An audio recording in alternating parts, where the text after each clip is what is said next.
اعوذ باللہ من الشیطان الرجیم بسم اللہ الرحمن الرحیم لا یحب اللہ الجہر، نہیں پسند کرتا اللہ جہرہ کا مطلب ہے کھلم کھلا، بالسوء برائی، من القولی جو کہی جائے یا بیان کی جائے، الا مگر، من سلمہ مگر جو جس پر ظلم کیا جائے، وکان اللہ اور ہے اللہ سمیع علیما، اللہ تعالیٰ خوب سننے والا اور خوب جاننے والا۔ اس آیت میں اللہ تعالیٰ نے فرمایا کہ اللہ تبارک و تعالیٰ کھلم کھلا برائی کو پسند نہیں کرتا۔ کھلم کھلا برائی سے مراد، اب دیکھیں وہ کیا ہوتا ہے نا کہ جب آپ کسی کے سامنے کسی کی بات کرتے ہیں تو وہ تانا بھی ہو جاتا ہے، اگلے کی دل آزاری بھی ہو جاتی ہے۔ جب آپ کسی کے پیچھے بات کرتے ہیں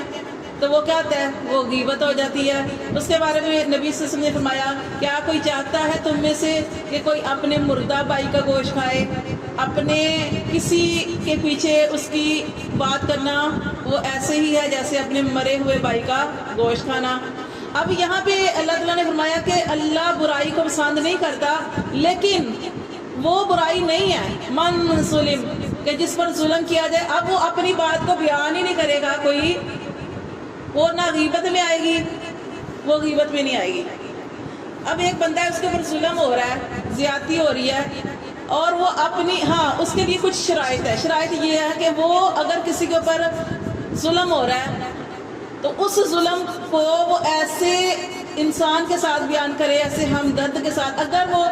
اس کو بھی بتا دیا، اس کو بھی بتا دیا، اس کو بھی بتا دیا تو یہ ٹھیک طریقہ نہیں ہے۔ ہاں، برائی کو یا جو ظلم ہو رہا ہے اس کو بتایا جائے جو اس کا کوئی حل نکالے گا یا آپ کو کوئی اچھا مشورہ دے، اس کو آپ وہ برائی جو ہے بتا سکتے ہیں۔ جیسے آپ کا شوہر آپ کے اوپر، جیسے آپ کے شوہر نے آپ کو طلاق دے دی، مثال کے طور پہ طلاق دے دی، اب آپ کا شوہر آپ کو گھر سے بھی جانے نہیں دے رہا کہ ادھر ہی رہو۔ اب آپ سوچتے ہیں کہ میں ادھر رہی تو اللہ کا حکم ہے یہ حرام ہے شوہر کے ساتھ رہنا۔ اب آپ کسی کو بتائیں گے تاکہ اس مسئلے کا کوئی نہ کوئی حل نکلے، کیونکہ یہ پھر حرام ہے، پھر زنا ہو کی وہ ساری چیزیں آ جاتی ہیں۔ یہ تو ایک اور چیز ہے۔ اسی طرح کہ اگر کسی کا رشتہ ہو رہا ہے، اگر وہ جس کے ساتھ ہو رہا ہے وہ لڑکا جو ہے وہ چوری کرتا ہے یا برے کاموں میں پڑا ہوا ہے، اگر آپ سے کوئی مشورہ مانگے آپ اس کو بتا سکتے ہیں اس صورت میں کہ یہ ٹھیک نہیں ہے، ٹھیک ہے، اس طریقے سے۔ اب جس کے اوپر ظلم ہو رہا ہے وہ برائی کو اس صورت میں بتا سکتا ہے کہ اس کی نیت کسی کو بدنام کرنے کی نہیں، بلکہ اپنے اوپر جو ظلم ہو رہا ہے اس کو روکنے کے لیے ہے۔ برائی بیان نہیں کر سکتے، لیکن اس صورت میں کہ دیکھیں اللہ تعالیٰ نے صورت واقعہ کے اندر نا کچھ چیزیں بیان کی ہیں۔ اللہ تعالیٰ نے بتایا کہ مقربین کے بارے میں پڑھا، 2-3 گروہ کے بارے میں پڑھا تھا نا۔ ایک وہ گروہ ہے جو ایسے لوگ ہیں جو بدلہ لے لیتے ہیں، ایک وہ لوگ ہیں جو معاف کر دیتے ہیں اور سارے معاملے جو اللہ تبارک و تعالیٰ کے اوپر چھوڑ دیتے ہیں۔ جیسے ایک عورت کا واقعہ نہیں آپ نے پڑھا ہوا، ایک گڑیا کا، کہ ایک بادشاہ تھا، اس بادشاہ کی یہ خواہش تھی کہ یہ جو اس نے کوئی گھر بنانا تھا، محل بنانا تھا اپنا، اس نے اس عورت سے کہا کہ تمہیں میں کہیں اور بنا دیتا ہوں جھونپڑی، چھوٹا سا اس کا گھر تھا، تو میں تمہیں کوئی اور کسی اور جگہ پہ جہاں تم چاہتی ہو بنا دیتا ہوں یہ، لیکن یہ جو تمہاری جگہ ہے میرے محل کے اندر آ رہی ہے اور میں یہاں تک اپنا محل بنانا چاہتا ہوں۔ تو وہ عورت جو تھی نا اس نے اجازت نہیں دی، لیکن چونکہ وہ بادشاہ تھا، ایک دن وہ عورت کہیں گئی ہوئی تھی، پیچھے سے اس بادشاہ نے اس کا محل جو تھا، وہ جھونپڑی جو تھی، چھوٹی سی جھونپڑی تھی، گرا دی۔ جب وہ واپس آئی تو اس نے کیا کہا کہ جب اس نے اپنا گھر ٹوٹا ہوا دیکھا اور اس وقت اللہ تعالیٰ سے شکایت کی، کیونکہ وہ تھا ہی اتنا بڑا ظالم، کیونکہ ہم نے پڑھا کہ ایمان کے درجے نا وہ برائی کو ہاتھ سے روکے، زبان سے روکے یا دل میں۔ اب یہ تھا کہ وہ سامنے والا تھا ہی بادشاہ اور وہ تھی ایسی کمزور، اور ہم پڑھ چکے ہیں سورۃ نساء کے اندر کمزور کون ہوتے ہیں؟ عورتیں یا بچے، یہ کمزور ہیں، یا وہ جن کے پاس کچھ بھی نہیں ہے، مال و دولت نہیں ہے، وہ بھی کمزور جانے جاتے ہیں۔ اب اس عورت نے ہاتھ اٹھائے اور اللہ سے اس وقت کیا دعا کی تھی کہ اللہ سے اس نے شکایت کی۔ اب اسے تو کوئی حل نظر نہیں آیا، اب بادشاہ کی شکایت کس سے کرتی؟ اس نے ہاتھ اٹھا کے اللہ سے دعا کی تھی کہ اللہ میں تو یہاں پہ موجود نہیں تھی، پر تو حاضر تھا جب میرا گھر گرایا جا رہا تھا۔ تو اللہ نے کیا کیا؟ اللہ نے اس کی شکایت کو سنا، اللہ تعالیٰ نے اس کی پکار کو سنا اور اس بادشاہ کو اس کے گھر سمیت ہی زمین کے اندر دنسا دیا۔ اسی طرح صورت 28ویں پارے میں صورت مجادلہ میں ہم نے پڑھا کہ ایک عورت نے شکایت کی نبی صلی اللہ علیہ وسلم سے کہ اللہ کے رسول آپ کہہ دیں نا مجھے طلاق نہیں ہوئی، آپ کہہ دیں مجھے طلاق نہیں ہوئی۔ آپ صلی اللہ علیہ وسلم چونکہ اپنے پاس سے کچھ بھی نہیں بولا کرتے تھے اور وہی بتایا کرتے تھے جو اللہ کا حکم ہوتا تھا۔ آپ نے فرمایا کہ طلاق ہو گئی ہے لیکن مزید میں آگے کچھ نہیں کہہ سکتا۔ وہ عورت پھر بولتی رہی، آپ سے سب خاموش رہے، آپ نہیں بولے۔ پھر اس عورت نے اب کوئی اور صورت نظر نہیں آئی، اس نے ہاتھ اٹھا کے اللہ سے دعا کی، اپنا جھگڑا اپنی شکایت جو تھی اللہ کی طرف کی، اور اللہ تعالیٰ نے قرآن کے اندر جو تھی وہ آیات جو تھی نازل کر دی۔ اب یہ کہ ایک تو یہ ہے کہ یہاں پہ برائی کا آ رہا ہے، یا تو برائی کو برداشت کیا جائے، ظلم کو برداشت کیا جائے۔ مثال کے طور پر کسی نے کسی کی زمین ہتھیا لی ہے، ٹھیک ہے، بہتر طریقہ کہتا ہے آپ کہ میں نے ٹھیک ہے اللہ کے اوپر اپنا معاملہ چھوڑ دیتی ہوں، میں نے صبر کر لیا، ٹھیک ہے، یا آپ کو پہلے بدلہ لے سکتے ہیں، کچھ کر سکتے ہیں، کر لے نہیں کر سکتے، آپ خاموش ہو جائیں، اللہ کے سپرد میں نے اپنا معاملہ کر دیا، ٹھیک ہے، پھر آپ خاموش ہو جائیں، بس ٹھیک ہے، جب آپ نے اپنا معاملہ اللہ کے سپرد کر دیا آپ خاموش ہو جائیں۔ یہ ایک طریقہ ہوتا ہے کہ آپ خاموشی اختیار کر لیں۔ اگر آپ خاموشی اختیار نہیں کر سکتے تو پھر آپ کسی ایسے انسان کو بتائیں جو آپ کا ہمدرد بھی ہو اور جو مسئلے کا حل بھی نکالے، یا پھر اس معاملے کو یا پھر عدالت میں لے کے جایا جائے، یا پھر بہن بھائیوں میں سے کوئی ایسا ہو جو اس کی مسئلے کو حل کرے۔ یہ اس کی صورتیں جو ہوتی ہیں وہ نکالی جا سکتی ہیں۔ تو یہ برائی کو بیان نہیں کر سکتے۔ جیسے ایک دفعہ نبی صلی اللہ علیہ وسلم جو تھے، آپ نے حضرت عائشہ رضی اللہ تعالیٰ عنہ سے ایک شخص کے بارے میں کہا کہ عائشہ وہ شخص بڑا بد اخلاق ہے جو آ رہا تھا۔ آپ صلی اللہ علیہ وسلم نے جب عائشہ رضی اللہ تعالیٰ عنہ سے کہا، تھوڑی دیر گزری وہ شخص آپ صلی اللہ علیہ وسلم کی طرف ہی آ گیا،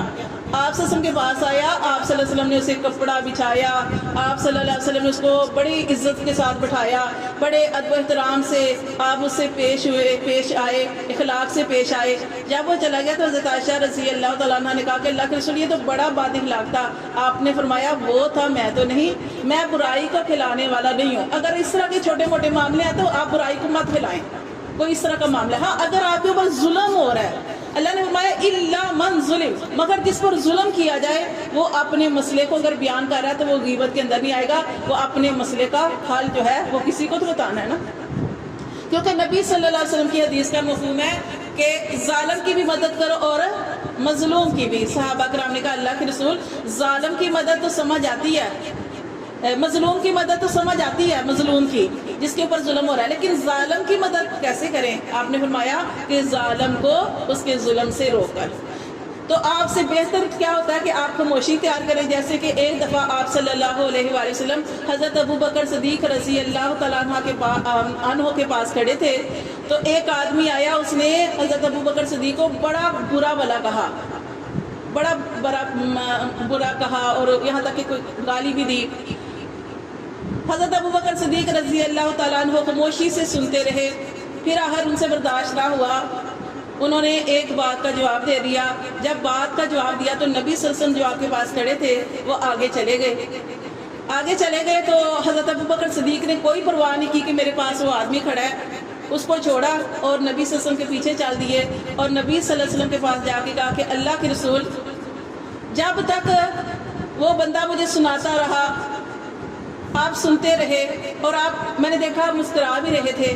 لیکن جیسے ہی میں نے ایک بات کا جواب دیا تو آپ صلی اللہ علیہ وسلم میرے پاس سے ہٹ گئے۔ پھر آپ صلی اللہ علیہ وسلم نے ارشاد فرمایا کہ ابو بکر صدیق جب تک تم نہیں بول رہے تھے ایک فرشتہ میں نے دیکھا، وہ فرشتہ تمہاری طرف سے جواب دے رہا تھا، اس لیے میں مسکرا رہا تھا، اور جب تم نے جواب دیا وہ فرشتہ تم سے ہٹ گیا۔ تو سب سے بہترین حل کیا ہوتا ہے کہ صبر کر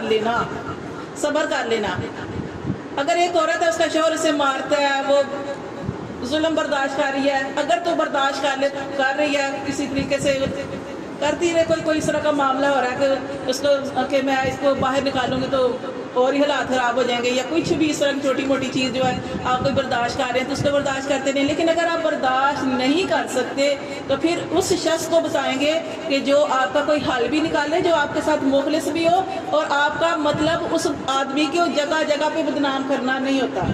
آپ کا مطلب یہ ہوتا ہے کہ میرے مسئلے کا حل نکل آئے۔ اچھا ٹیچر، یہاں پہ ایک چھوٹا سا سوال یہ بھی ہے، چلو یہاں پہ تو آگے نا برائی کو پھیلانا نہیں چاہیے، یعنی کہ بہت ساری چیزیں اس میں اب اگر ایک بندے کو باتوں میں تیر چبھائے جا رہے ہوں اور وہ کسی اپنے ایسے ہی ہمدرد کے ساتھ اس کو شیئر کر دیں، وہ تو غیبت میں نہیں نہ آئے گا۔ شیئرنگ کے طور پہ جو خود اپنے اندر ہی اندر اس کو لے کے ختم کر لیتا اپنے آپ کو، وہ بھی ایک مطلب سمجھ لیں کہ ہائی بلڈ پریشر کی طرف ہارٹ اٹیک کی طرف چلتے ہیں، وہ اسی طرح سے اپنے کسی ہمدرد کے نہیں، آج میں یہی سن رہی تھی، ڈاکٹر فرحت ہاشمی کا بھی بیان میں سن رہی تھی، وہ یہی کہہ رہی تھی کہ آپ کا مقصد جو ہے نا، اب آپ کو کسی کی باتوں کی بڑی تکلیف پہنچ رہی ہے نا، اب آپ اتنا برداشت کر رہی ہیں، ہو سکتا ہے برداشت کرنے کی وجہ سے آپ کو ڈپریشن کا مسئلہ جو ہے ہو جائے۔ اب پھر اس کی صورت یہ ہے کہ پھر کسی ایسے بندے سے کہ جو اب آپ کے ساتھ مخلص ہو، ٹھیک ہے، اس کے ساتھ اپنے جو بات ہے وہ شیئر کر سکتے ہیں کہ میرے ساتھ یہ اس طرح کا مسئلہ کر رہے، اس طرح ہو سکتا ہے کہ وہ آپ کی کوئی رہنمائی کر دے، اور وہ بھی ایسا ہو کہ تھوڑا آپ کو اور سمجھانے والا ہو، رہنمائی کرنے والا ہو اس طریقے سے، تو وہ چیز غیبت کے اندر نہیں آئے گی۔ ہاں، بات بگڑے نہ اور اچھے طریقے سے جو اس کا حل نکل آئے۔ تو یہاں پہ اللہ تعالیٰ فرما رہے ہیں کہ کھلا برائی کو کہ اللہ پسند نہیں کرتا۔ اب کیا ہوتا ہے کہ جو کسی کے اوپر، اب دیکھیں کسی نے کسی کے ساتھ برا معاملہ کیا، کسی نے کسی کے ساتھ برا معاملہ کیا، اب جس کے ساتھ برا معاملہ ہوا ہے، اب وہ بندہ بھی سمجھے اس کے برابر ہی ہے۔ اب وہ ایک تو اس نے کیا کیا، اس نے اس کو بھی جواب دیا، اس نے ہر جگہ پہ جہاں پہ جس محفل میں وہ بندہ بیٹھا، اب اس نے اس کی برائی کا ذکر کیا، اس نے میرے ساتھ یہ کیا اتنی دفعہ کیا کہ اب وہ ظالم کی صفت میں آ گیا، مظلوم نہیں رہا۔ تو اس لیے مطلب برائی، آپ دیکھیں نا، کسی نے کسی کو کہا تو پاگل ہے یا تو بے وقوف ہے، اب آپ اس کا اتنا سا بدلہ لے سکتے ہیں۔ قرآن کے اندر اللہ نے فرمایا آپ بھی بدلہ لے سکتے ہیں، آپ سے برداشت نہیں اور آپ بدلہ لے لیں۔ آپ اس کو کہہ دیں تو بھی پاگل ہے، اب آپ کہیں تو بھی پاگل، تیری ماں بھی پاگل، تیرا باپ بھی پاگل، تیرا بھائی بھی پاگل، تو یہ آپ پھر ظالم میں سے ہو جائیں گے، مظلوم نہیں۔ کیونکہ اللہ تعالیٰ نے کیا فرمایا کہ بدلہ اتنا لو جتنی آپ کے اوپر زیادتی ہوئی۔ کسی نے ایک تھپڑ مارا، ایک تھپڑ مارے، کسی نے آپ کو ایک گالی دی، ایک گالی آپ دے سکتے ہیں، ایک گالی کی گنجائش شاید دے سکتے ہیں۔ سب سے پہلے یہ کہ آپ بدلہ لیں، بدلہ معاف کرے تو سب، پھر وہ جیسے واقعہ کے اندر وہ اللہ نے فرمایا نا کہ دائیں ہاتھ والے، اور پھر اللہ تعالیٰ نے فرمایا کہ ہمارے مقربین، تو یہ ایسے لوگ ہوتے ہیں جو معاف کرنے والے ہیں، وہ لیکن وہی ہیں جو پھر جن کے اندر اتنا وہ، پھر اللہ تعالیٰ نے سورۃ بقرہ کے اندر بھی ارشاد فرمایا کہ معاف کرنا بہت بڑا کام ہے، یعنی کہ یہ چھوٹی بات نہیں اور بڑا مشکل کام ہے۔ تو یہاں پہ تو یہی اللہ تعالیٰ فرما رہے ہیں کہ کھلا برائی کو اللہ پسند نہیں کرتے۔ پھر اللہ نے فرمایا ہاں وہ برائی الا من ظلم، مگر اتنی برائی آپ کسی کی بیان کر سکتے ہیں کہ جس کے اوپر ظلم ہو رہا ہے، وہ اپنے اس ظلم کو کسی کے اگر بیان کر لے تو وہ برائی میں نہیں آئے گا، وہ غیبت میں نہیں آئے گا۔ وَقَانَ اللَّهُ رہے اللہ سمیعًا علیما، اللہ تو خوب سننے والا، اللہ تو خوب جاننے والا ہے۔ اب یہ اللہ تعالیٰ فرمائے سمیعًا علیما، اللہ خوب سننے والا اور خوب جاننے والا ہے کہ کہیں تم زیادتی تو نہیں کر رہے۔ کیونکہ اکثر کیا ہوتا ہے کہ جب کسی کے ساتھ لڑائی ہوتی ہے نا، تو سنانے والا اب اپنے پاس سے بھی بڑی باتیں لگا کے اگلے کو بدنام کرنے کے لیے اور زیادہ باتیں لگا کے تو اگلے کو بتا دیتا ہے۔ اس تو اللہ فرماتے ہیں اللہ تمہیں بھی دیکھ رہا ہے کہ تمہارے اوپر جتنا ظلم ہے اتنا ہی بیان کرو، اگر اس سے زیادہ بیان کر رہے ہو تو اللہ خوب سننے والا اور اللہ تعالیٰ تو خوب دل کی جاننے والا ہے۔ پھر اللہ نے فرمایا ان تبدو، اور اگر تم ظاہر کرو خیرن کوئی بلائی، او تخفوہ یا چھپاؤ۔ اللہ تعالیٰ یہاں پہ بلائی کے بارے میں بتا رہے، خیر کے بارے میں، کہ اگر ان تبدو، اگر تم ظاہر کرو خیرن کوئی بلائی، کوئی تم نے کوئی اچھا کام کیا، کوئی نیکی کی، تو تم اس نیکی کو ظاہر بھی کر سکتے ہو، لیکن اس صورت میں جب تمہاری نیت اگلے کو رغبت دلانے کی ہے۔ جیسے میں نے آپ کو بتایا تھا کہ صدقہ کرنے لگے ہیں یا کہ کوئی آ گیا آپ اس کی مدد کر رہے ہیں، تو آپ کی نیت جو ہے دکھاوے کی نہ ہو، اور یہ نہ ہو کہ لوگ مجھے کہیں جو کتنی سخی ہے، بلکہ آپ کی نیت یہ ہو کہ میں رغبت کے لیے کہ میں یہ نیکی کا کام کرنے لگی ہوں، میری دیکھا دیکھی کوئی اور بھی اس کی مدد کر دے، تو اس صورت میں کر سکتے ہیں، بلائی کو ظاہر کر سکتے ہیں۔